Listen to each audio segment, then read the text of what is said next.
Okay, here we are at week 6, the very last week of our course, and this week we're going to have a bit of a romp. We're going to start looking at fallacies. Fallacies are bad arguments that look like good arguments and can easily be confused for them.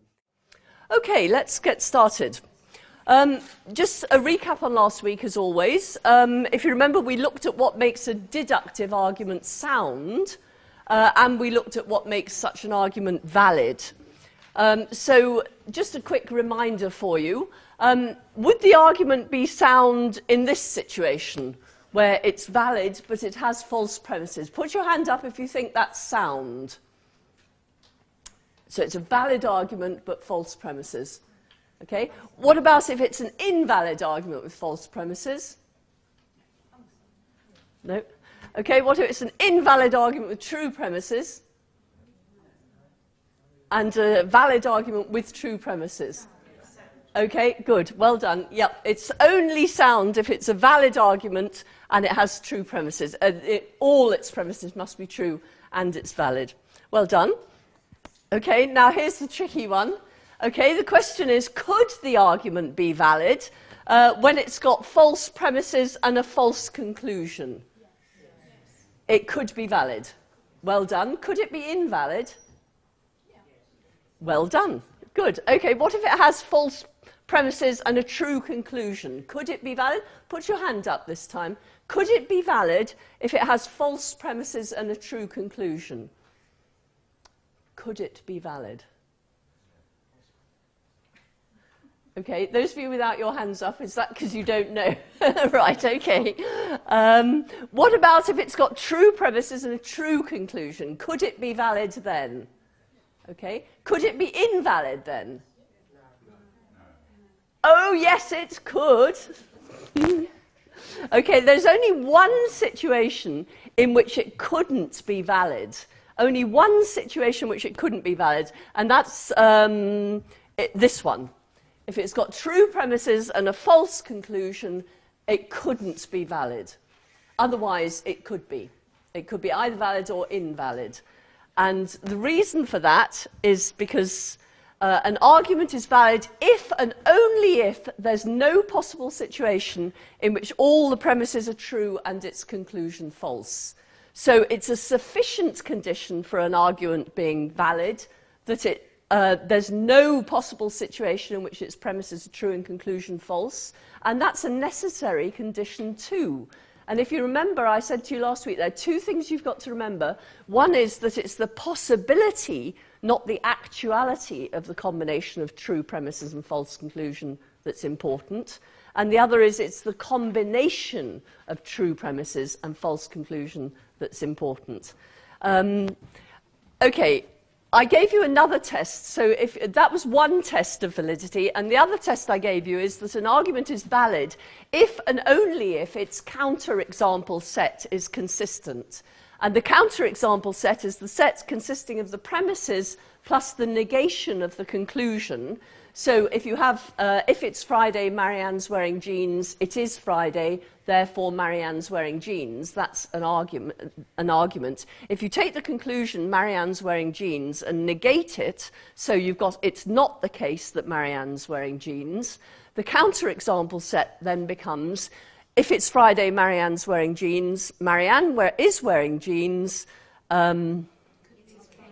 it's not the case. I've forgotten what the premise and conclusion was. If it's Friday, Marianne is wearing jeans. It is Friday. It's not the case that Marianne's wearing jeans. That's the counterexample set. Now, listen again. Is that consistent? Could all these sentences be true together? If it's Friday, Marianne's wearing jeans. It is Friday. It's not the case that Marianne's wearing jeans. Could those be true together? They couldn't, could they?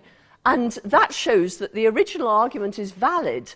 It shows there is no possible situation where the premises are true and the conclusion is false, because the set consisting of the premises and the negation of the conclusion is inconsistent. In other words, there's no possible situation where they're all true together.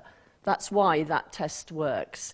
So, okay, and I said to you there are two tests. You will have understood the concept of validity once you've understood, firstly, the paradoxes of entailment, and secondly, why this works. If you understand why this works, you're getting there. If you understand why the paradoxes of entailment are valid arguments, you will see why you'll have understood the concept of validity. Okay, I can see there's still people worrying about the concept of validity, and if there's time for questions, we'll have a look at the questions that you might have then. But we must go on today, I'm afraid, so we'll move straight on. This week, we're going to be looking at common fallacies. And a fallacy is an argument that looks like a good argument, that can easily be mistaken for a good argument, but that isn't a good argument. And you won't believe how many fallacies there are, fallacies that you can just identify and explain why they're fallacies, why they look as if they're good arguments and they're not. But I've listed a whole load of fallacies. Actually, I've taken them from a website that I've mentioned on the top. And there are, I think there are 4 pages or something of fallacies, all in. I apologise for the smallness of the print, but they wouldn't have let me photocopy it if I'd put it any larger. And I'd just like to point out at the top that one fallacy is, now I haven't got my glasses on, so it says something like, please note that the argument from fast talking on page 8, that tells you that if somebody talks fast, you haven't got a chance to work out for yourself whether the premises are true and the conclusion is valid. And I'd just like to point out that I've gone through these ideas in these lectures so quickly in some cases that there's no way you'll have had time to stop and think about them as I've been talking. And so you could say that the whole of these series of lectures has been a giant fallacy of fast talking. I promise you it's not. And that if you go back and consider what I've said, and of course they'll all be on the podcast, so you'll be able to actually go back and listen to what I've said again.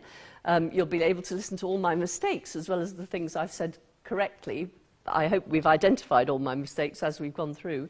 But that'll give you time to actually think about what I've said and work it out for yourself, because actually nobody can teach anybody else anything. You can learn from what I say. There's nothing I can do to make you understand the concept of validity. You've got to put that effort in for yourself. One thing I will promise you, though, if you do put that effort in, you will understand. And if you still don't, after putting in a lot of effort, email me, and I'll give you a tutorial all on your own. Because it really is easy to understand once you've seen it. And it really is just a question of looking at it in a slightly different way, and you'll see it. It's one of those rather irritating things you'll probably remember from maths from school. Okay, so fallacy of fast talking. But the list of fallacies is down there just for your amusement.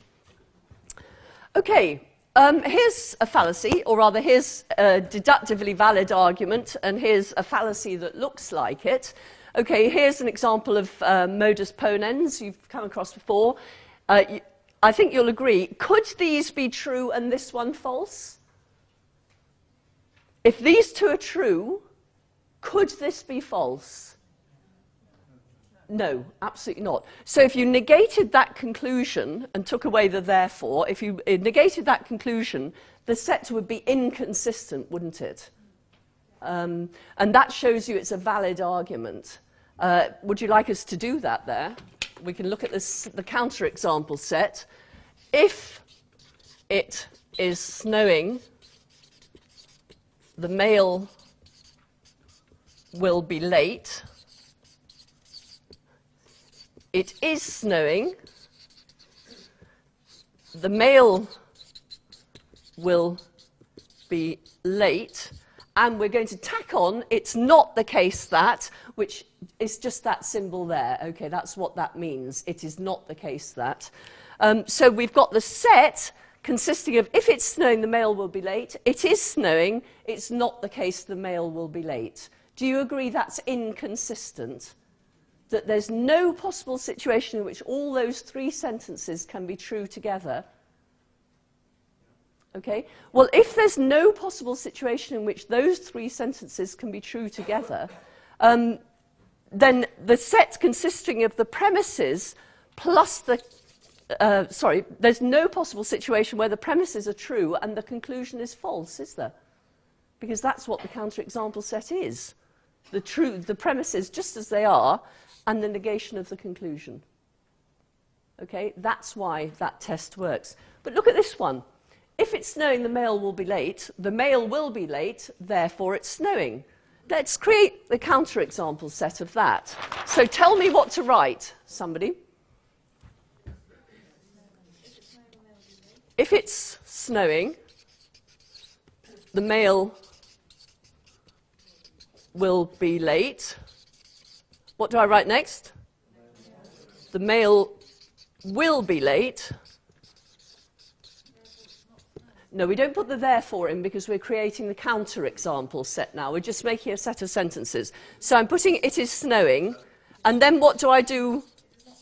I put the negation sign in front of that and say it's not the case it's snowing. So we've now got the set consisting of the premises, just as they are, plus we're pretending the conclusion is false. Okay, we're putting a not the case in front of the conclusion, pretending it's false. Now, could these sentences be true together? Is there a possible situation in which all these sentences are true, where if it's snowing, the mail will be late, the mail is late, but it's not snowing? Yes, okay, give me a couple. It's a postal strike, yes, exactly so. Okay, give me another one if you can think of one. The mail van's broken down, exactly. So there are all sorts of situations in which these two premises are true, and so is the negation of the conclusion. Therefore, it's obvious there's more than one possible situation in which the premises are true and the conclusion is false. So making a counterexample set enables you to think about situations where the premises are true and the conclusion is false, and that's why it tells you whether the argument's valid or not. So this is a deductively valid argument, and this is a fallacy. This is the fallacy of affirming the consequent. So if you like, you take the consequent of the conditional instead of the antecedent, and you put that as the second premise, and then derive the antecedent instead of the consequent, and it doesn't work, as you can see. Okay, so that's a formal fallacy. We're going to look at fallacies informally. Some of the fallacies that we'll look at are actually formal fallacies, but I'll talk about them informally because it's just as easy for you to understand. Okay, we're going to have a look at three types of fallacy. We're going to look at fallacies of relevance, fallacies of vacuity, and fallacies of clarity. And even then, we're just skimming the surface. Okay, so let's look at fallacies of relevance. The first one is a non sequitur. And you commit a fallacy of non sequitur when you cite in support of a conclusion something that's true but irrelevant. Okay, so you cite in support of a conclusion. So one of your premises is true, so that's fine, but it's irrelevant to the conclusion. Now, you might be a bit worried about this, but let me just give you an example of non sequiturs that will be obviously non sequiturs. Bill lives in a large building, therefore his apartment is large. Okay? Is there any situation in which this premise is true and this conclusion false? Hundreds of them. Yeah. I mean, he may live in a large apartment, large building, but his apartment may be no bigger than a broom cupboard. Right? So you can see that that isn't a valid argument. And the reason it isn't is because the premise, it doesn't matter how true the premise is, it's completely irrelevant to the conclusion, isn't it? You cannot derive the truth of the conclusion from the truth of that premise. Now, I can imagine that you're thinking, well, what about those paradoxes of entailment then? You know, surely that was a paradigmatic case of irrelevance. If you remember, I had grass is green, therefore 2 plus 2 equals 4. Okay? Now, surely that premise is irrelevant to the conclusion. But let me ask again, is there any possible situation in which that premise is true and that conclusion is false? Is there any possible situation, let me ask again, in which that premise is true and that conclusion false? Why not? You're right, there isn't. But why isn't there? We saw here that this premise can be true and that conclusion false, can't we? That's not a problem. That is a non sequitur, commits the fallacy of irrelevance. But why doesn't this one do that? Oh, I'm sticking my neck out here. I have no idea. That's all right, go on. First, the conclusion isn't dependent on the premise. Well, neither's that one. I mean, that's what's wrong with this one, is that the premise and the conclusion are completely irrelevant to each other, aren't they? So why isn't that a problem with this one? The conclusion has to be true. The conclusion is necessarily true, that's right. So the reason this is a paradox is that the premise is completely irrelevant to the conclusion, but it satisfies the definition of validity, because there can't be any possible situation in which the premise is true and the conclusion false if there isn't any possible situation in which the conclusion's false. How can P and Q be true if Q isn't true? If Q is necessarily false, then how can P and Q be true?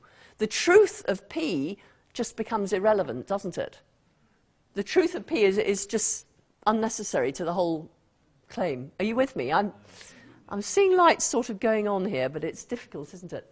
Okay, so this commits the, this is a non sequitur, whereas that's not. That's a case of a paradox of entailment. And the difference between them is that 2 + 2 = 4 is a necessary truth. It cannot be false. So how could the premise be true and the conclusion false? But if it can't be the case that the premise is true and the conclusion false, then it satisfies the definition of validity, whereas this doesn't. Okay, here's another non sequitur. Every year, many people are supported through life by their religious beliefs. Therefore, their religious beliefs must be true. Okay, does that premise give any support at all to that conclusion? No. I mean, perhaps your religious beliefs really do help you live a good life, live a life that's satisfying to you. That doesn't necessarily mean they're true. Because false beliefs, if you believe false beliefs are true, they're going to give you everything that they would give you if they were true, if you see what I mean. Okay, so those are two non sequiturs, and we can see why a non sequitur is an invalid argument, that there's easily a possible situation in which that's true and that's false, therefore it's not valid. Again, the truth of that bears no relation to the truth of that. So again, the two arguments are not valid.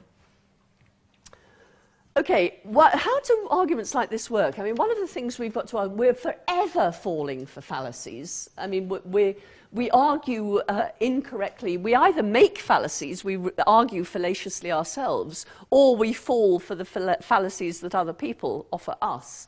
Have I talked to you about the principle of charity? The principle of charity tells you that your interlocutor's silliness is less likely than your bad interpretation.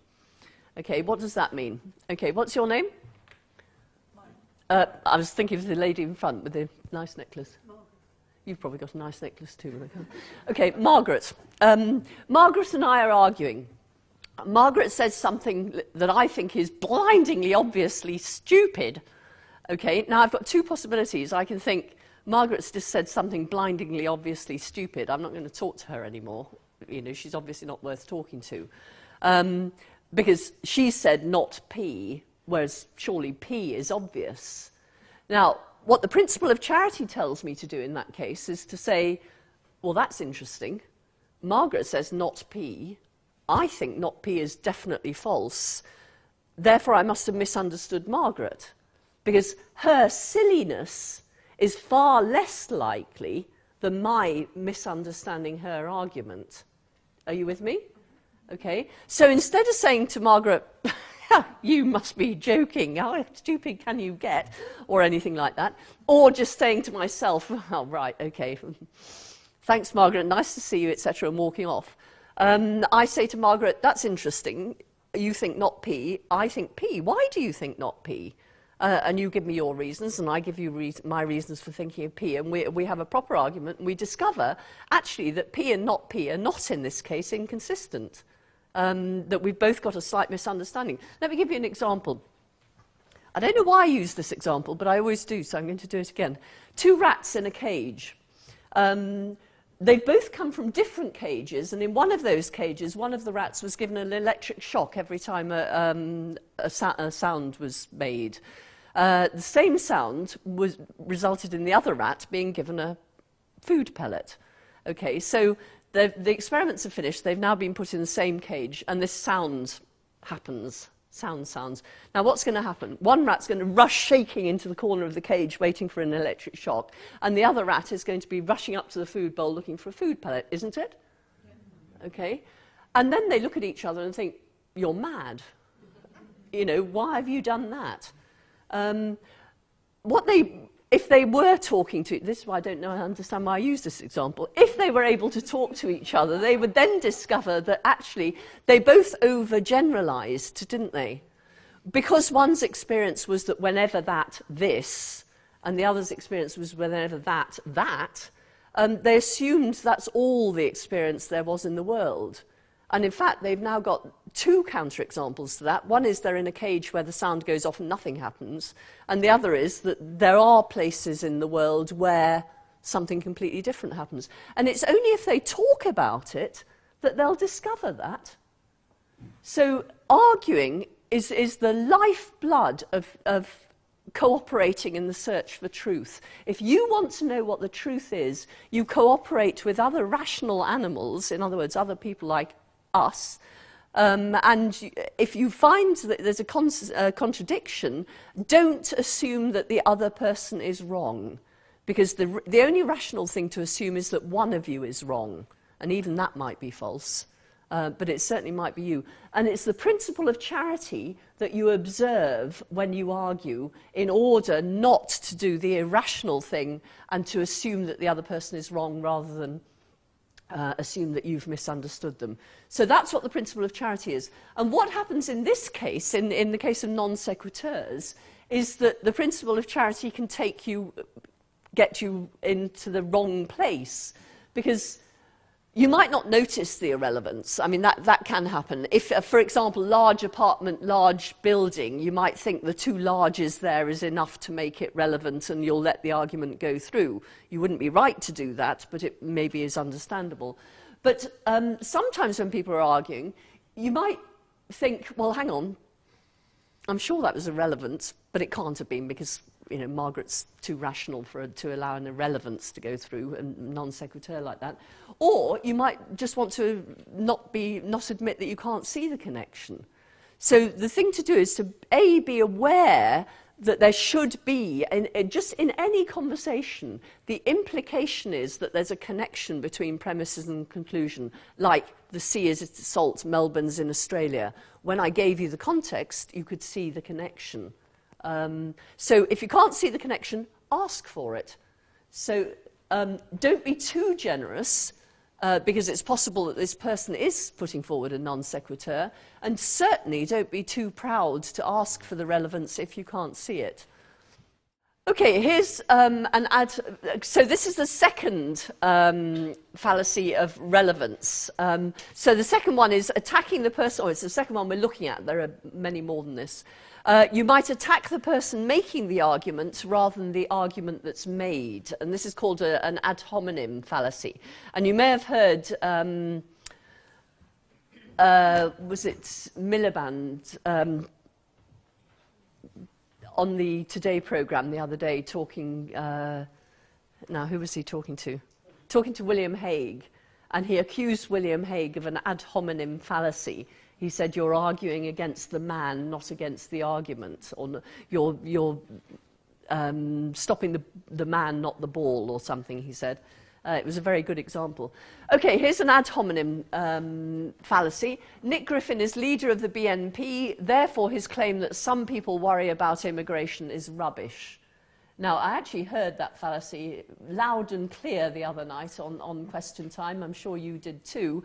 Does the truth of the fact that Nick Griffin is leader of the BNP bear at all on the claim, the truth of the claim, that some people worry about immigration? I mean, could it be the case that Nick Griffin is leader of the BNP and some people worry about immigration? course it could, couldn't it? Yes. Okay, here's another one. Von Daniken. You may not even remember him. He was the chap who wrote books about people coming from space and building the pyramids and so on. His books about ancient astronauts are worthless because he's a convicted forger and an embezzler. Now, he is actually a convicted forger and embezzler. Does that mean that his books are worthless? Okay, so could this premise be true and this conclusion false? Yes. Could this premise be true and the conclusion false? So the arguments are useless, aren't they? They're both invalid. There are possible situations in which the premise is true, conclusion is false. They're not good arguments. Now, it's very important when thinking about ad hominem fallacies to distinguish between ad hominem attacks and ad hominem fallacies. And the difference between the two is this. You can attack somebody's right to say something, so you can cast doubt on why they're saying what they're saying by saying something about who they are. What you can't do is cast doubt on the truth of what they're saying. So here's the difference between the two. Here's an ad hominem attack. Nick Griffin is a self-professed racist, so you should take care when listening to his claims about immigration. Now that just seems sensible, doesn't it? That's an ad hominem attack. That's not a fallacy at all. All you're doing is warning somebody that this person has a vested interest in making you believe something. So you should take his claims with an extra pinch of salt. But it doesn't say anything about the truth of the claim. So here, well, the only thing it says about the truth of the claim is that you should be aware of the truth of the claim because this person wants you to believe that. And of course, that's not a good enough reason for believing it. Nick Griffin is leader of the BNP, therefore his claim that some people worry about immigration is rubbish. That is a fallacy. If you attack a person instead of what he says, and your attack on the person is actually irrelevant to the truth of what he says, in other words, your attack might be a correct attack. You're not saying something false about this person, but the truth of what you're saying has no bearing at all on the truth of what he is saying. That's a fallacy. What you could be saying is warning somebody. So I've forgotten your name again. Ashley comes to me and tells me that so-and-so came and told her that the coffee's ready in the common room. And I say, yes, but I know why he told you that. That's because he likes everyone else to go to the common room first and then discover it's actually being served upstairs today. And he gets all the chocolate biscuits. I mean, when I'm doing that, I'm giving her a reason for why he said something. It doesn't actually bear on the truth of what's there, but it's a good reason not to be sceptical about whether the coffee's being in the common room. You'd want to check with someone else that the coffee was in the common room before you went there, perhaps. Or you wouldn't come down from Ewart House in order to get coffee from the common room on the basis of what Ashley said, or what this person said. Okay, so that's the difference between ad hominem. So I don't know if that's answered your question. Yeah. I mean, an ad hominem is an attack on the person making an argument, not on the argument he's making. And therefore, the attack, even if the attack is justified, it doesn't question the argument itself. So, those were fallacies of relevance. Now, moving on to fallacies of vacuity. Okay, the first one is a circular argument that we'll be looking at. And when you argue in a circle, you cite in support of a conclusion that very conclusion. So your premise or your conclusion is amongst your premises here. Second fallacy we're looking at here is the fallacy of question begging. And thirdly, a self-sealing argument. So let's start with circular arguments, then come back and look at these again. A circular argument, the conclusion is one of the premises. And the difference between that and a question-begging argument is that here the conclusion actually is one of the premises, exactly the same thing, and here the conclusion is assumed by one of the premises. So you haven't actually got the conclusion amongst the premises, but you've got amongst the premises a premise that assumes the conclusion. So here's an example of a circular argument. All whales are mammals, therefore all whales are mammals. Now, is that argument valid? Well done. You're absolutely right, it is valid. All circular arguments are valid. How could there be a possible situation in which that's true and that's false if they're the same thing? If that's true, that's got to be true, hasn't it? So there's no possible situation in which that's true and that's false. Therefore, that argument is valid. So circular arguments are always valid, and what that tells you is that there's got to be more to a good argument than validity. And what's more, true premises, because that is actually a true premise as well. So that's a sound argument, but it's not very good, is it? It wouldn't convince anybody of anything. But do you remember last week I got myself into a bit of a tangle by trying to draw truth tables on here and convince you that once you've got a premise, once you've got a conclusion in amongst the premises, it doesn't matter what you add to the argument, it remains valid. This is called the monotonic property of entailment. If I add lots of other premises to that, the circularity will no longer be as obvious as it is now, will it? But actually, you are validity detectors. That's what you are, in virtue of being rational animals. So somebody stands up in Parliament and gives a circular argument that's long and convoluted and so on. It's a valid argument, and you hear that. You can tell that it's a valid argument, that there's no possible situation where the premises are true and the conclusion false. But what you don't see is that it's only valid because it's circular. Do you see how it happens? So nobody would put forward an argument like that, but if they embed that premise in with the, that conclusion in with the premises, they've set up a situation in which there's no possible situation where all the premises are true and the conclusion false. How could there be? Because it doesn't matter what other premises are there. If all the premises are true, the conclusion must be true as well, because the conclusion is one of the premises. So circular arguments are always valid. And some circular arguments like this one are sound, but that doesn't make them good. There must be more to a valid argument, to a good argument than just soundness. In the final analysis, the point of an argument is to persuade someone of something. So it's to persuade you, if you don't believe P, and I think you should believe P, I think P is true and therefore you should believe it, I put together an argument in the hope of convincing you that P. Okay? So what I want from an argument more than anything else is that it should be persuasive. Okay? But I don't want it to be persuasive because of a fallacy. I actually want it to be a good argument as well.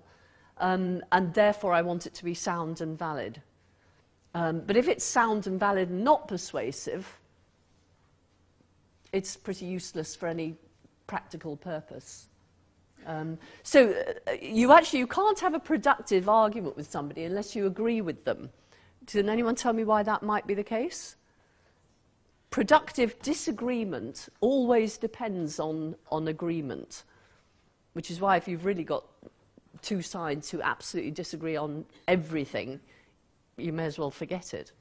Why should productive disagreements depend on agreement? I can only argue with you if you're prepared to accept my premises. If you reject my premises, then I can't draw anything from those premises that's going to convince you of anything, can I? So I've got to convince you of at least one of my premises before we can even get started. Of course, what I might do is say, will you agree to take this for the sake of argument? And then take you through the arguments. But of course, if you still don't accept the premise, really, you're never actually going to accept the conclusion of my argument, are you? So in order to disagree productively, you've got to agree on something. You've got to agree on the premises. Okay, so that's a circular argument, and it's a valid one, but it's no good. And it's no good because there's no possible situation in which the premise is true and the conclusion false, but that's because the conclusion is amongst the premises.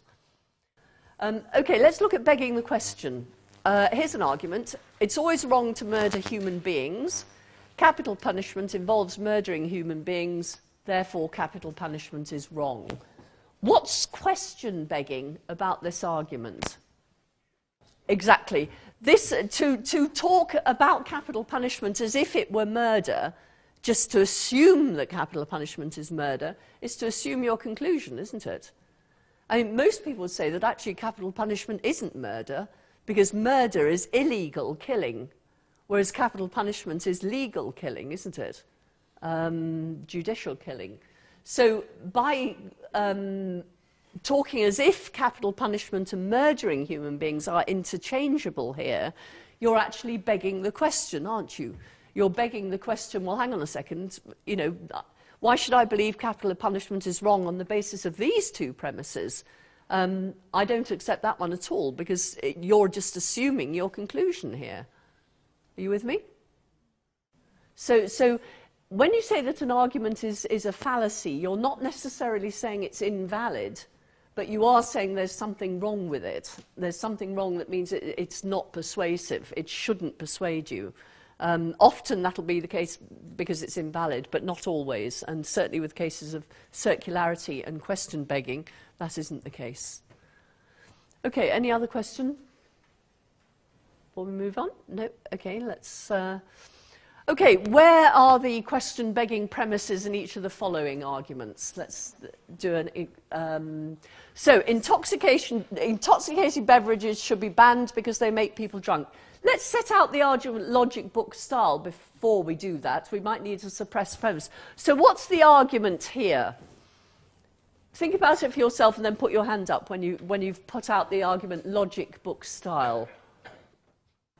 Yes, being drunk is bad or something like that, or beverages that make people drunk should be bad. That's probably the right one. Beverages that make people drunk should be bad. Should be banned. Intoxicated beverages make people drunk, therefore intoxicating beverages should be banned. What's the question begging bit? Which premise would you reject? You couldn't have a beverage that's intoxicating without having a beverage that would make you drunk, because an intoxicating beverage is exactly a beverage that makes you drunk, isn't it? The fact is, you're not going to be able to reject that argument because it's assuming its conclusion in its premises. So beverages that make people drunk should be banned. Intoxicating beverages make people drunk, therefore intoxicating beverages should be banned. It's a valid argument, but it's not ever going to persuade you. Well, let's go back to this one. Let's go back to can you see that, now you might be for capital punishment or against it, but anyone who made this argument is clearly against capital punishment, aren't they? Okay, so they would be making the argument in order to try and persuade someone who's for capital punishment or neutral either way to agree with them that capital punishment is wrong, right? Okay. And the problem with the argument they offer is that it's not going to convince anyone who isn't already convinced of the argument, is it? Because I might say I'm against capital punishment. I'm for capital punishment. I might accept that premise. There's our starting point of agreement. But as soon as we get to that one, I'm going to say, what? Hang on, no. Why should I accept that? You're assuming that capital punishment is wrong in making that premise. You know, if you change that premise to capital punishment involves killing human beings, that's fine. But then your argument isn't valid. The only way you can make your argument valid is by putting murdering in, and then it's valid because it begs the question. Okay? And therefore it's not persuasive. So in exactly the same way, if somebody was making this argument, say I didn't believe whales were mammals. Okay, I thought whales were fish. Whales are obviously fish, aren't they? I mean, we've discussed this before. Anyway, they tell me whales are mammals. Okay, so I don't believe whales are mammals. And you're trying to convince me. If you offer me this argument and say, well, here's a good argument for whales being mammals, I'm going to say, no. No, that's not a good argument at all. Why should I agree with you on that premise? In that premise, you're just assuming your answer, your conclusion. So you've got a valid argument, but it's hopelessly unpersuasive. Therefore, it's not a good argument.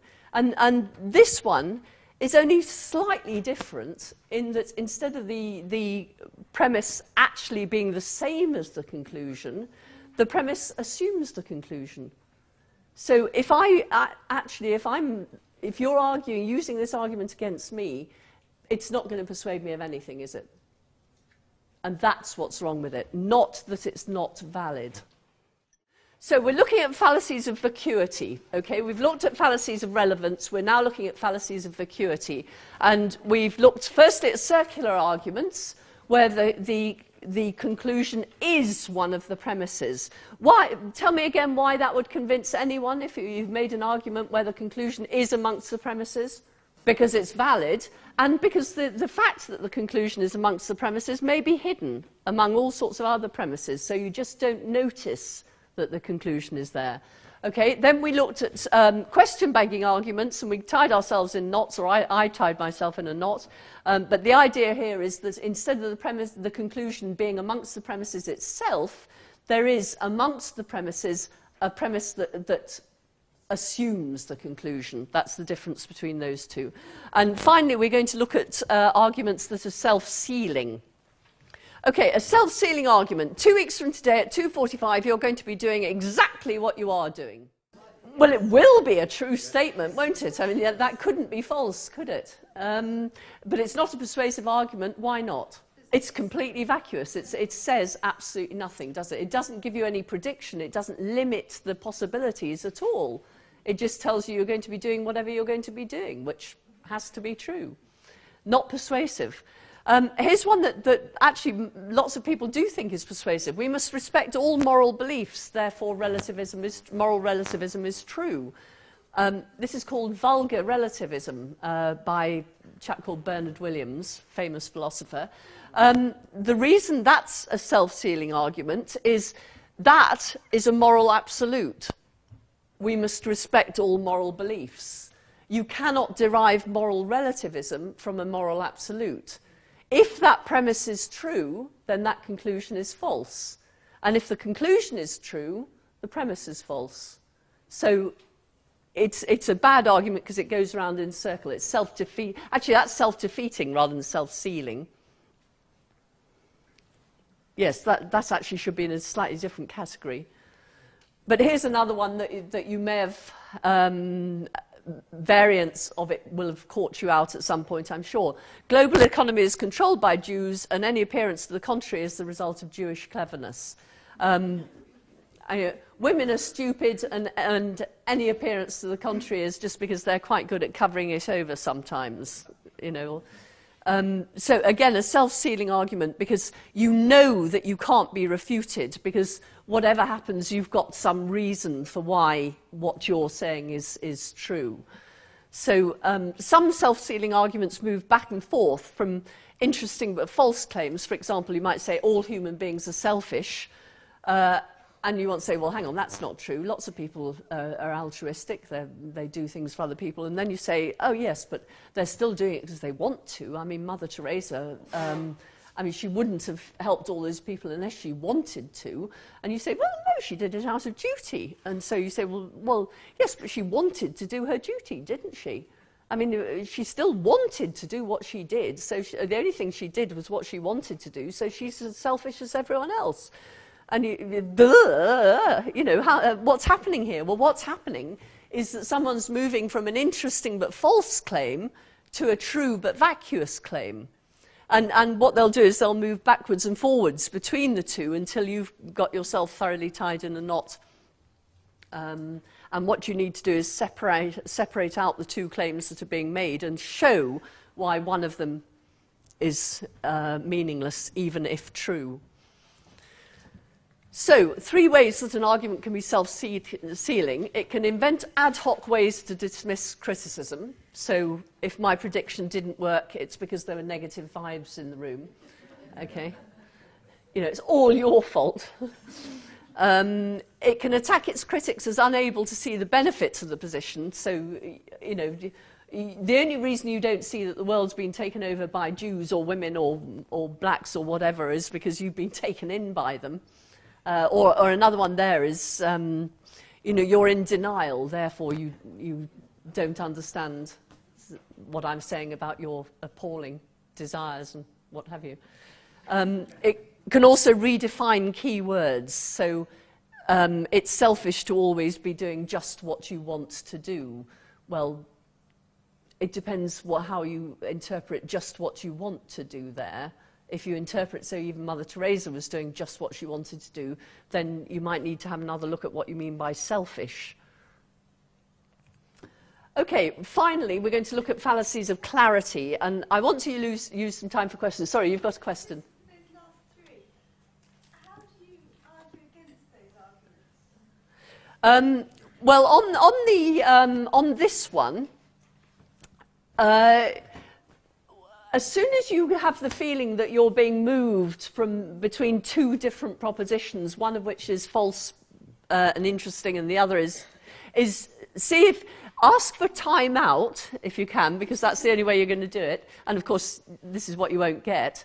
And try and identify what the two propositions are. So in this case, you want to say, okay, the meaning of selfish is usually isn't interested in what anyone else wants.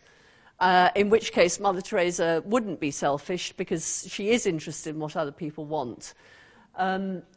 Then you say, but then your other claim is that somebody's selfish only if they... it's sufficient for being selfish that somebody acts on what they themselves want. And actually, that's not usually the definition of selfish. So identify the weasel word and get out the two definitions and then show that somebody's flipping between one and the other is the way to do that. Okay, fallacies of the heap. If you have only 1 penny, you're not rich. If you're not rich and I give you a penny, then you still won't be rich. It doesn't matter how many pennies I give you, then you won't be rich. Okay, is that a good argument? No, why not? I mean, is that false? No? Okay, is that false?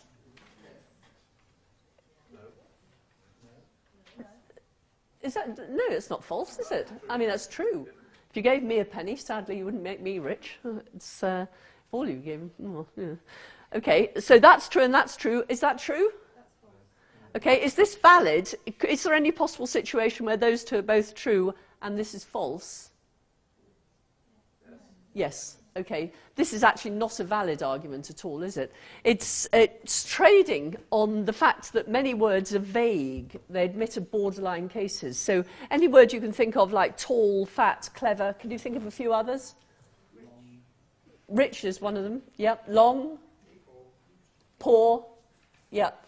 Any word that admits of degrees, admits of borderline cases, you can construct a heap argument for the fallacy of the heap.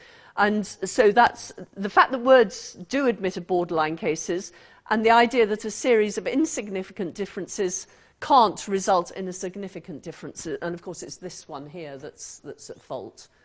Because a series of insignificant differences, if we take blue at this end of the stage and red at this end of the stage, they're two different colours, aren't they? But we can go from one to the other in a series of gradations where you would say in each case they're the same colour, the same colour, the same colour.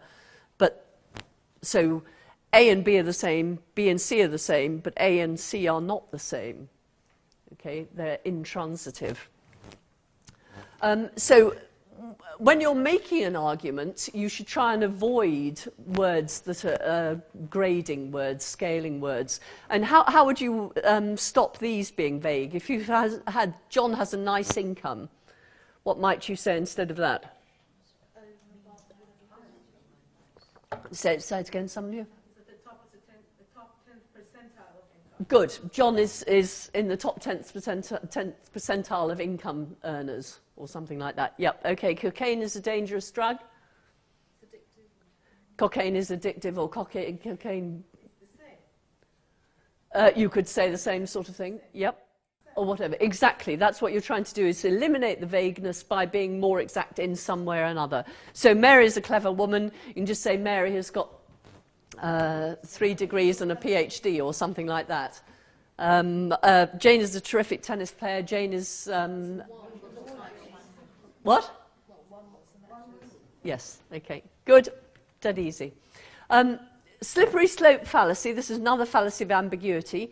Humans are rational, in clarity, human are rational because they act for reasons. Radiators turn themselves on when it's cold, therefore radiators are rational.